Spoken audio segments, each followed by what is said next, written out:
Episode start होता है और हम देखते हैं कि साउडी नानजिंग की मॉम से उसके फर्स्ट लव के बारे में पूछता है। तो नानजिंग की मॉम उसे बताती हैं कि एक्चुअली नानजिंग मेरी बायोलॉजिकल डॉटर नहीं है, वो हाई स्कूल में मेरे बेटे साओजिन को पसंद करती थी। नानजिंग शुरू से ही सिंपल और इनोसेंट लड़की है, लेकिन मेरा बेटा हमेशा एटीट्यूड में रहता था। नानजिंग हमेशा उसका पीछा करती थी, लेकिन साओजिन हमेशा उसे अवॉइड करता था और उसे फॉलो करने के लिए भी मना करता था। लेकिन इसके बावजूद नानजिंग मैथ को सॉल्व करने के लिए हमारे घर पे आ जाया करती थी।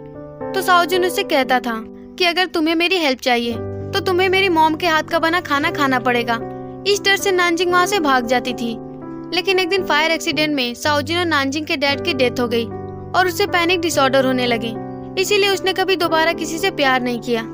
अब ये सब कुछ जानने के बाद साउडी अपने रूम में वापस आ जाता है और नानजिंग की हाई स्कूल वाली फोटो देखने लगता है, जिसमें कि वो उसे कुछ ज्यादा ही मासूम दिखती है। वही हम हाई स्कूल का सीन देखते हैं जहाँ पर एनुअल फंक्शन चल रहा होता है और येकिंग को एज ए चीफ गेस्ट बुलाया गया होता है। तो येकिंग उन्हें बताती है कि मैंने और लूजिंग ने भी पढ़ाई यहीं से की है। और तभी येकिंग को लूजिंग दिखता है तो वो उसे देखकर काफी ज्यादा खुश होती हैं। वही हम नानजिंग को देखते हैं जो कि फंक्शन के खत्म होने पर इक्विपमेंट रूम में जाती है और वहाँ पर उसे साओजिन की याद आती है, जो कि यहाँ इस रूम में बैठकर ड्राइंग बनाया करता था और नानजिंग उसका पीछा करते हुए यहाँ तक आया करती थी। अब नानजिंग सेल्फ में से कुछ बॉक्स उतारने लगती है, लेकिन वो बॉक्स उसके ऊपर ही गिरने वाले होते हैं और तभी साउडी आकर उसे बचा लेता है। अब नानजिंग साउडी को देखती है तो वो खुद से कहती है कि साओजिन, तुम्हें पता है मैं अब किसी और को लाइक करने लगी हूँ, लेकिन मुझ में इतनी हिम्मत नहीं है कि मैं उससे अपनी फीलिंग्स कन्फेस कर सकूं, क्योंकि मुझे डर है कि वो मुझे रिजेक्ट ना कर दे। इसके बाद नानजिंग साउडी से पूछती है कि तुम यहाँ पर क्या कर रहे हो। इस पर साउडी उससे कहता है कि तुम्हारी मॉम ने मुझे कुछ देने के लिए कहा था। और तभी वो नानजिंग के हाथ में साओजिन का ड्राइंग देखता है तो उससे कहता है कि तुम बिल्कुल भी डम्ब नहीं हो, और अगर हो भी तो क्या हुआ, जरूरी तो नहीं कि हर कोई स्मार्ट ही हो। ये कहकर वो जाने लगता है, जबकि नानजिंग स्माइल करते हुए सोचती है कि यही सही मौका है, मुझे चांस मिस नहीं करना चाहिए। और वो साउडी से कहती है कि मैंने अपना डिसीजन ले लिया है, मैं पैन कॉन्फ्रेंस में जाऊंगी और मैं चाहती हूँ कि तुम भी वहाँ पर चलो। अब साउडी तो कब से इसी का इंतजार कर रहा था, इसीलिए वो भी हाँ कर देता है। वही हम लूजिंग और येकिंग को इवेंट को एंजॉय करते हुए देखते हैं और तभी वहाँ पर प्रिंसिपल आते हैं, जो कि लूजिंग को फंड देकर हेल्प करने के लिए थैंक यू बोलते हैं। लेकिन तभी वहाँ पर लूजिंग के फादर आ जाते हैं, जो कि लूजिंग की बुराई करने लगते हैं, जिसे सुनने के बाद लूजिंग अपसेट हो जाता है और वहाँ से चला जाता है। तो येकिंग भी उसके पास जाती है और उससे कहती है कि तुम्हें इस बारे में ज्यादा सोचने की जरूरत नहीं है। उन्होंने ऐसा कहा, ये पहली बार तो नहीं है, लेकिन जो भी हो वो है तो तुम्हारे फादर ही। और तभी उनके पास एक कपल आते हैं, जिनमें से वो लड़का लूजिंग से कहता है कि मेरी गर्लफ्रेंड आपकी फैन है, इसीलिए वो आपके साथ पिक्चर लेना चाहती है। तो लूजिंग उनके साथ चला जाता है, जबकि येकिंग उन्हें देखने के बाद सोचने लगती है और स्टोरी फ्लैशबैक में जाती है। जब लूजिंग के फादर ने अपना इन्वेस्टमेंट हटा लिया था तो येकिंग उनके पास जाती है और उन्हें इन्वेस्ट करने के लिए कहती है। और वो यहाँ पर ये भी कहती है कि लूजिंग का सपना ही मेरा सपना है और मैं उसे हमेशा सपोर्ट करूंगी। इस पर लूजिंग के फादर कहते हैं कि तुम कभी भी लूजिंग के साथ कोई रिलेशनशिप नहीं रखोगी, और अगर ऐसा कभी कुछ हुआ तो मैं अपनी इन्वेस्टमेंट विथड्रॉ कर लूंगा। इस पर येकिंग भी हाँ कर देती है। वहीं अगले सीन में हम नानजी को देखते हैं, जो कि पैन कॉन्फ्रेंस में जाने के लिए अपने लिए ड्रेस सेलेक्ट कर रही होती है। लेकिन तभी उसकी मॉम वहाँ पर आकर कहती है कि ये ड्रेसेस तो बहुत ही कैजुअल है, तुम्हें वहाँ पर गर्ल्स की तरह ड्रेसअप होकर जाना चाहिए, और अगर तुम्हारे पास ऐसी ड्रेसेस नहीं है तो हम अभी इसे बाई कर सकते हैं। वहीं हम साउडी को देखते हैं, जो कि पैन कॉन्फ्रेंस का वेन्यू देख रहा होता है और ऐसी जगह ढूंढ रहा होता है जहाँ वो नानजिंग से अपनी फीलिंग्स कन्फेस कर सके। अब साउडी को एक जगह दिखती है, लेकिन वो सोचता है कि यहाँ पर फायरवर्क्स होने वाले हैं तो कहीं नानजिंग को पैनिक अटैक ना आने लगे, जबकि दूसरी तरफ नानजिंग भी अपनी फीलिंग्स को कन्फेस करने के बारे में सोच रही होती है। इसके बाद हम देखते हैं कि ये दोनों अपनी पैकिंग कंप्लीट कर लेते हैं। अब अगली सुबह रेडी होकर साउडी घर के बाहर उसका वेट कर रहा होता है, और जब नानजिंग गर्ल्स की तरफ ड्रेसअप होकर आती है तो वो काफी प्रिटी दिख रही होती है, जो देखकर साउडी भी काफी स्माइल करता है। अब हम देखते हैं कि नानजिंग के बाकी के कलीग भी बस के पास उसका वेट कर रहे होते हैं, और जब नानजिंग और साउडी वहाँ पर आते हैं तो नानजिंग की ऐसी ड्रेसिंग देखकर उसके कलीग काफी हैरान होते हैं। वही जियाओ साउडी से कहती है कि क्या तुम्हें मैं याद हूँ। तो साउडी उसे कहता है कि हाँ, आप जियाओ है ना, नानजिंग की कलीग। इसके बाद वो मन में कहता है कि तुम्हें मैं कैसे भूल सकता हूँ, तुम्ही ने तो मेरा और नानजिंग का लंच खराब किया था। तभी वहाँ पर मिस येकिंग आती हैं, जो कि उन्हें बताती हैं कि लूजिंग इस इवेंट में नहीं आएगा क्योंकि उसे ऐसे इवेंट पसंद नहीं होते। लेकिन हम देखते हैं कि लूजिंग भी काफी स्मार्टली तरीके से रेडी होकर वहाँ पर आता है अब फाइनली सीन चेंज होता है और हम इन सभी को एक होटल में देखते हैं जहाँ पर जियाओ सबके रूम्स डिस्ट्रीब्यूट कर रही होती है और बताती है कि यहाँ पर रूम्स की कमी है, इसीलिए 2 लोगों को एक साथ रूम शेयर करना पड़ेगा। अब लूजिंग को साउडी के साथ रूम शेयर करना पड़ता है, जो सुनकर लूजिंग ये कहकर मना करता है कि मैं स्ट्रेंज के साथ कंफर्टेबल नहीं होता। तो नानजिंग उसे दूसरे होटल में रूम बुक करने के लिए कहती है और वहाँ जाकर बुक करने लगती है, जो देखकर साउडी काफी ज्यादा जेलस होता है और वो नानजिंग के पास जाकर कहता है कि तुम अभी एक ऑथर हो, उसकी असिस्टेंट नहीं, और वैसे भी ये कोई छोटा बच्चा थोड़ी है, इतना काम तो ये खुद ही कर सकता है। वही मिस ये किंग लूजिंग से कहती हैं कि तुम्हें साउडी के साथ रूम शेयर कर लेना चाहिए, इससे तुम दोनों एक दूसरे को अच्छे से जान पाओगे। अब सीन चेंज होता है और हम देखते हैं कि ये सभी एक टूर के लिए जा रहे होते हैं, जबकि साउडी तो सबकी नजरों से बचकर नानजिंग को एक रेस्टोरेंट में लेकर जाता है, जहाँ पर वो नानजिंग से कहता है कि मैंने इस जगह के बारे में पूरी रिसर्च कर ली है। अब वो नानजिंग की सारी फेवरेट डिशेस खाने के लिए देता है, लेकिन तभी नानजिंग के सारे कलीग उसे ढूंढते हुए वहाँ पर आ जाते हैं और वो भी वहाँ पर खाना खाने लगते हैं, जो देखकर साउडी को गुस्सा आता है। इसीलिए वो फिर से नानजिंग को भगाकर दूसरी जगह पर ले जाता है और अब ये दोनों आइसक्रीम खाते हैं, जिसके बाद नानजिंग साउडी को पोट्री बनाने के लिए कहती है। अब हम इन दोनों को पोट्री बनाते हुए देखते हैं, जहाँ पर साउडी कुछ भी ठीक से नहीं बना पा रहा था। तो वो नानजिंग से पूछता है कि तुम क्या बना रही हो। तो नानजिंग उसे कहती है कि मैं एक ऐसा गिफ्ट बना रही हूँ जो कि हमेशा हमें इस दिन की याद दिलाता रहे। तो साउडी भी उसकी हेल्प करने लगता है और यहाँ पर हमें इनका एक क्यूट सा मोमेंट देखने को मिलता है, जिसे ये काफी एंजॉय करते हैं। अब सीन चेंज होता है और हम सभी को एंजॉय करते हुए देखते हैं, जबकि लूजिंग तो दूर बैठा हुआ ये किंग को देख रहा होता है। और तभी उसके पास साउडी आता है, जो कि उसे इस तरह से देखकर कहता है कि अब तो मुझे तुम पर दया आने लगी है, क्योंकि तुम्हारे लिए एक रिलेशन में आना भी इतना ज्यादा मुश्किल है। इस पर लूजिंग उसे कहता है कि तुम्हारी नॉवेल पढ़ने के बाद मुझे काफी मोटिवेशन मिला है। क्या हुआ अगर एक इंसान किसी दूसरे इंसान को खुशियाँ नहीं दे सकता, लेकिन कम से कम उसमें अपनी फीलिंग को कन्फेस करने की हिम्मत तो होनी ही चाहिए। इस पर साउडी चिढ़कर कहता है कि तुम्हारे कहने का मतलब क्या है। नॉवेल का हीरो तो बहुत ही ज्यादा टैलेंटेड है, उसे तो मार्शल आर्ट भी आता है। इस पर लूजिंग उससे कहता है कि नॉवेल के अनुसार फीमेल लीड को उसका अनफॉरगेटेबल लव मिलते ही मेल लीड अपनी दुनिया में चला जाता है। उसने अपना लव तो कन्फेस कर दिया, लेकिन उसने फीमेल लीड को कोई खुशी नहीं दी और वो फीमेल लीड को उसकी दुनिया में अकेला छोड़कर चला गया। इसे पढ़कर मुझे भी अपने लव को कन्फेस करने की हिम्मत मिली है। ये कहकर लूजिंग तो चला जाता है, जबकि साउडी सोचने लगता है कि उसने सच ही कहा, अगर नानजिंग की विश पूरी हो गई तो मैं भी अपनी दुनिया में चला जाऊंगा और हम दोनों अलग हो जाएंगे। अब हम इन सभी को साथ में डिनर करते हुए देखते हैं, जहाँ पे जियाओ सबको कहती है कि डिनर के बाद हम सब फायरवर्क्स देखने जाएंगे, जबकि साउडी काफी अपसेट होता है। तो जियाओ उसे पूछती है कि तुम अपसेट क्यों हो। इस पर साउडी उसे बताता है कि मैं थोड़ा सा थक गया हूँ, इसलिए मैं फायरवर्क्स देखने नहीं जाऊंगा। तो नानजिंग भी इसके लिए मना कर देती है, क्योंकि उसे फायर से काफी ज्यादा डर लगता है। तो सभी फायरवर्क्स देखने के लिए चले जाते हैं, जबकि नानजिंग और साउडी वहीं पर रुक जाते हैं। अब हम इन सभी को फायरवर्क्स को एंजॉय करते हुए देखते हैं, जबकि लूजिंग तो हमेशा की तरह साइड में ही खड़ा होता है और वो अपनी फीलिंग्स को कन्फेस करने के लिए ये किंग का वेट कर रहा होता है। और तभी वहाँ पर ये किंग आती है। तो लूजिंग उसे कहता है कि मैं तुम्हें लाइक करता हूँ और हमेशा तुम्हारे साथ रहना चाहता हूँ। पहले मैं बहुत डरपोक था और मुझ में अपनी फीलिंग्स को एक्सेप्ट करने की हिम्मत नहीं थी, लेकिन आज मैं तुमसे कन्फेस कर रहा हूँ। अब ये सुनने के बाद ये किंग काफी ज्यादा शॉक होती है और उसे कहती है कि मुझे समझ में नहीं आ रहा कि मैं तुम्हें कैसे कहूँ।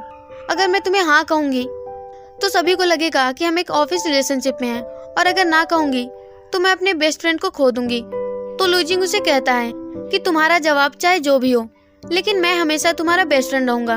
वहीं हम साउडी को उसके रूम में देखते हैं, जो कि काफी अपसेट बैठा होता है और सोच रहा होता है कि उसे नानजिंग को अपना लव कन्फेस करना चाहिए या नहीं, क्योंकि अगर नानजिंग की विश पूरी हो गई तो वो अपने ओरिजिनल वर्ल्ड में वापस चला जाएगा और नानजिंग अकेली रह जाएगी। और तभी साउडी के पास उस पोट्री शॉप से कॉल आता है, जो कि उसे बताते हैं कि आपने अपनी गर्लफ्रेंड के लिए जो पोट्री बनाया था वो रेडी हो चुका है, तो आप आकर ले जाइए। तो साउडी उसे बाद में ले जाने के लिए कहता है। इसके बाद वो बालकनी के पास फायरवर्क्स को देखने लगता है, लेकिन तभी उसे नानजिंग की आवाज सुनाई देती है, जो कि उसे हेल्प के लिए बुला रही होती है। तो साउडी अचानक से नानजिंग के पास पहुंच जाता है और उससे पूछता है कि कहाँ है विलन। इस पर नानजिंग उसे कहती है कि तुम हो ना विलन, मैं तो बस तुम्हें देखना चाहती थी, इसीलिए मैंने तुम्हें यहाँ बुलाया। तो साउडी उसे कहता है कि मैं बहुत बिजी हूँ। ये कहकर वो जाने लगता है। इस पर नानजिंग उसे कहती है कि अगर तुमने मुझे इग्नोर किया तो तुम जा नहीं पाओगे। ये सुनकर साउडी रुक जाता है, जबकि नानजिंग उसके पास जाकर कहती है कि मैं तुम्हें लाइक करती हूँ। अब ये सुनकर थोड़ी देर के लिए साउडी कुछ नहीं कह पाता। इसके बाद वो उसे कहता है कि मैं तुम्हारे साथ नहीं रह सकता, क्योंकि इस दुनिया में मेरी कोई आइडेंटिटी नहीं है और तुम्हारा भी मेरे साथ कोई फ्यूचर नहीं है। हाँ, थोड़ी देर के लिए मैं सेल्फिश हो गया था, जो ये सोच रहा था कि तुम ये सब कुछ टॉलरेट कर लोगी, लेकिन अब मुझे रियलाइज हुआ है कि मैं इस दुनिया में किसी के लिए भी सेल्फिश हो सकता हूँ, लेकिन तुम्हारे लिए कभी नहीं। तभी वहाँ पर फायरवर्क्स होने लगते हैं, तो साउडी नानजिंग को पैनिक अटैक से बचाने के लिए उसे हक कर लेता है। इसके बाद नानजिंग उसे कहती है कि ये जगह लव कन्फेस करने के लिए बहुत अच्छी है। मैं पहले ही उन लोगों को खो चुकी हूँ जिन्हें कि मैं प्यार करती थी। फ्यूचर में मेरे साथ क्या होगा मैं इससे नहीं डरती, बल्कि मैं अपनी करंट लाइफ को एंजॉय करना चाहती हूँ। क्या तुम मेरे बॉयफ्रेंड बनोगे? अब नानजिंग की ये सारी बातें सुनकर साउडी काफी इमोशनल हो जाता है और उसकी आंखों से आंसू आने लगते हैं, इसीलिए वो इसके लिए एग्री भी हो जाता है। तभी जब वहाँ पर फिर से फायरवर्क्स होने लगते हैं तो वो नानजिंग की आंखों पर हाथ रख देता है और उसे किस करने लगता है। लेकिन तभी वहाँ पर कुछ लड़कियाँ आती हैं जो कि इन्हें डिस्टर्ब कर देती हैं, जो देखकर नानजिंग उस पर हंसने लगती है। तो साउडी उसे कहता है कि मुझ पर हंसना बंद करो, मैं यंग मास्टर साउडी हूँ, इसीलिए मैं अभी भी तुम्हें किस कर सकता हूँ। तो नानजिंग वहाँ से भागने लगती है। अब साउडी जाकर उसका हाथ पकड़ता है और दोनों साथ में वहाँ से जाने लगते हैं। वही सीन चेंज होता है और हम देखते हैं कि लूजिंग अपना बैग लेकर वापस जा रहा होता है, जबकि मिस ये किंग ऊपर से सब कुछ देख रही होती हैं और उन्हें फ्लैशबैक का एक सीन याद आता है जहाँ उन्होंने लूजिंग को कहा था कि तुमने अभी जो कुछ भी कहा वो सब कुछ भूल जाओ, हम कभी भी साथ में नहीं रह सकते, इसीलिए ऐसा सोचना कि तुमने कभी कुछ कहा ही नहीं। लेकिन मिस ये किंग तो ये सब लूजिंग के लिए कर रही होती हैं। वही सीन फिर से नानजिंग और साउडी पर शिफ्ट होता है, जहाँ साउडी नानजिंग को पोट्री देता है जो कि उसने उसके लिए बनाया था। तो नानजिंग देखती है कि उसमें एक बेल रिंग होता है, जिस पर साउडी उसे कहता है कि जब भी तुम्हें इसकी आवाज सुनाई दे तो तुम सोचना कि ये मेरी हार्ट बीट है और मैं हमेशा तुम्हारे साथ रहूंगा। अब साउडी नानजिंग को उसके रूम तक छोड़ने के लिए जाता है, जहाँ पर वो साउडी को वो किस याद दिलाती है जो कि वो नहीं कर पाया था, इसीलिए साउडी उसे किस करने के लिए जा ही रहा होता है। लेकिन तभी उसे जियाओ की आवाज सुनाई देती है, इसीलिए वो दोनों वहाँ से भागकर साइड में छिप जाते हैं। जबकि जियाओ नानजिंग को ढूंढने लगती है और सोचती है कि मैंने अभी तो उसकी आवाज सुनी थी, अब वो कहाँ चली गई। वही साउडी नानजिंग से पूछता है कि तुम भागकर यहाँ क्यों चली आई। तो नानजिंग उसे कहती है कि मुझसे पहले तो तुम भागकर चले आए। अब नानजिंग यहाँ पर साउडी से कहती है कि अगर जियाओ को हमारे रिलेशनशिप के बारे में पता चल गया तो सुबह तक तो पूरी कंपनी को ये बात पता चल जाएगी, इसीलिए हमें थोड़ा सा डिस्टेंस मैनेज करना चाहिए। इस पर साउडी उसे कहता है कि मेरे लिए कोई बड़ी बात नहीं है, लेकिन अगर तुम कह रही हो तो मैं मान लेता हूँ। अब दोनों एक दूसरे को गुड नाइट कह के अपने रूम में चले जाते हैं। अब अगली सुबह वापस जाने के लिए सब लोग पैकिंग कर रहे होते हैं, जबकि साउडी तो सबसे पहले जाकर बस में बैठ जाता है और वो नानजिंग को इग्नोर कर रहा होता है, जो देखकर नानजिंग उससे पूछती है कि तुम थोड़ी देर मेरा वेट नहीं कर सकते थे। इस पर साउडी उसे कहता है कि मुझे किसी ने डिस्टेंस मैनेज करने के लिए कहा था। तो नानजिंग भी अपनी सीट पर बैठ जाती है और वो थोड़ी देर बाद साउडी के पास आकर बैठती है और उससे बात करने की कोशिश करती है, लेकिन साउडी उसे इग्नोर कर रहा होता है। तो ये देखकर नानजिंग अपसेट हो जाती है और तभी साउडी उसके कान में भी ईयरफोन लगा देता है, जो देखकर नानजिंग खुश होती है और उसका हाथ पकड़ लेती है और उसके शोल्डर पर अपना सर रख लेती है, जिसके बाद ये दोनों अपने सफर को एंजॉय करने लगते हैं। अब फाइनली ये दोनों घर पे पहुंचते हैं, जहाँ घर के बाहर नानजिंग साउडी से कहती है कि कहीं हमारी मॉम को हमारे रिलेशनशिप के बारे में पता न चल जाए। इस पर साउडी उसे कहता है कि तो इसमें प्रॉब्लम क्या है, अगर तुम नहीं बता सकती तो मैं बता दूंगा। वैसे भी वो तो हमेशा से यही चाहती थी कि तुम्हें एक बॉयफ्रेंड मिल जाए, तो वो ये जानकर खुश होंगी कि तुम्हें कितना आउटस्टैंडिंग बॉयफ्रेंड मिला है। इस पर नानजिंग उसे कहती है कि मेरी मॉम को हमारे बारे में पता चला तो वो तुमसे बहुत सारे सवाल करेंगी, कि जैसे कि तुम कहाँ रहते हो, तुम काम क्या करते हो और हम दोनों शादी कब कर रहे हैं। अब जब नानजिंग उसे कन्विंस करती है तो साउडी भी उस पर एग्री हो जाता है। अब सीन चेंज होता है और हम देखते हैं कि नानजिंग की मॉम उससे पैन कॉन्फ्रेंस के बारे में पूछती हैं और उसे बताती हैं कि मैंने तुम्हारे और साउडी के लिए खाना बनाया है, तो तुम उसे अपने साथ क्यों नहीं लाई।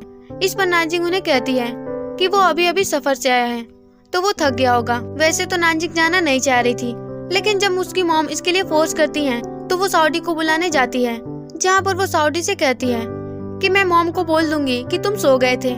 इस पर साउडी उसे कहता है कि मैं पहली बार तुम्हारे साथ खाना थोड़ी खा रहा हूँ और अगर मैं नहीं गया तो उन्हें डेफिनेटली हम पर शक हो जाएगा, इसीलिए वो दोनों वहाँ पर जाने का डिसाइड करते हैं। जहाँ जाने से पहले साउडी नानजिंग को हक करने के लिए कहता है तो नानजिंग उसे हक करती है। अब इसके बाद वो दोनों जा ही रहे होते हैं कि तभी नानजिंग की मॉम उन्हें बुलाने के लिए आ जाती हैं। तो ये दोनों एक्सरसाइज करने का प्रिटेंड करने लगते हैं, जबकि नानजिंग की मॉम उन्हें बुलाकर चली जाती हैं। अब सीन चेंज होता है और हम देखते हैं कि नानजिंग की मॉम साउडी से कहती हैं कि नानजिंग को डम्पलिंग बनाना बहुत अच्छे से आता है, तो वो तुम्हें भी सिखा देगी। अब साउडी तो इसके लिए एग्री होता है, लेकिन नानजिंग मना कर देती है। अब ये दोनों साथ में डम्पलिंग्स बनाना सीख रहे होते हैं कि तभी नानजिंग की मॉम आती है। तो नानजिंग उससे पूछती है कि आपने इसमें कुछ अजीब तो नहीं मिलाया। तो नानजिंग की मॉम कहती है कि तुम्हें तो मेरे हाथ का कभी भी बना पसंद ही नहीं आता। तुम साउडी को देखो, वो तो सब कुछ चुपचाप खा लेता है और कोई शिकायत नहीं करता। अब नानजिंग की मॉम फिर से किचन में जाती हैं और उससे पूछती हैं कि तुमने वहाँ पर पिक्चर तो क्लिक की ही होगी, तो फिर तुमने मुझे दिखाया क्यों नहीं।